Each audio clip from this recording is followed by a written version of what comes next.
لوگوں پر اللہ کا یہ حق ہے کہ وہ بیت اللہ کا قصد کریں اور حج کا فریضہ سر انجام دیں جو صاحب استطاعت ہیں۔ دیکھیں حج کیا ہے، اللہ رب العزت نے، اس خالق نے انسان کو بنایا تو جہاں اسے عقل و فکر دی، جہاں اسے دیکھیں نا ارکان میں سے ایک رکن ہے اسلام کے بنیادی ارکان میں سے، تو اس کو ایک محبت بھرا دل عطا کیا۔ اب وہ نماز پڑھتا ہے تو اطاعت ہوتی ہے، اب وہ روزہ رکھتا ہے تو بھی اطاعت الہی کی ایک صورت ہے۔ جتنے بھی آپ عبادتیں کرتے ہیں، زکوٰۃ دیتے ہیں، اللہ کا حکم آ گیا، سر تسلیم خم ہے، مگر وہ جو دل ہے نا محبت بھرا، اس کی تسکین نہیں ہو رہی کہیں بھی۔ حکم تو بجا لا رہا ہے مگر محبوب، اگر محبوب حقیقی وہ ہے، وہ خدائے لم یزل، وہ خدائے رب ذوالجلال و تبارک و تعالی، اس سے پیار کا اظہار کیسے کرے؟ وہ اس کی تسکین اس جذبے کی کیسے ہو؟ تو اللہ نے خود اسے محبت بھرا دل عطا کیا، اور یہ بھی ہے کہ وہ اس نے لا زوال، اس سے پیار کرو، اس سے محبت کرو۔ اس نے اپنی محبت کا بھی ذکر کیا اور بندوں کی محبت کا بھی ذکر۔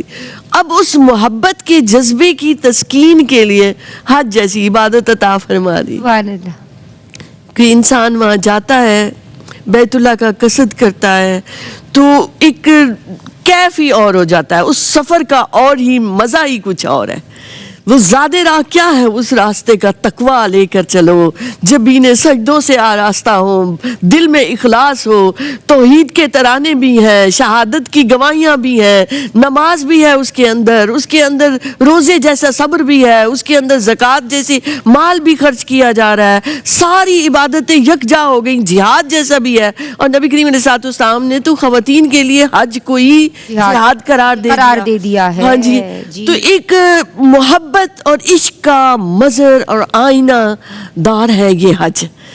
جا کے بندہ غلاف کعبہ کو چومتا ہے، دیوانہ وار دوڑتا ہے، تو اس سارے میں محبت کا فلسفہ کار فرما ہے، نقوش تلاش جانا ہے۔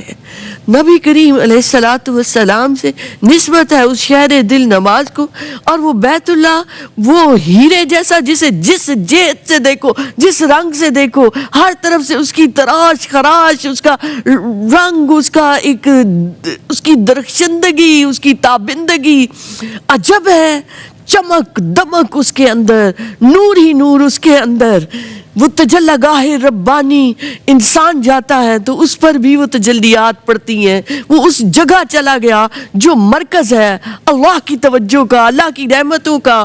انبیاء وہاں 300 مدفون ہیں، اولیاء کرام کی محبتوں کا مرکز ہے وہ جگہ۔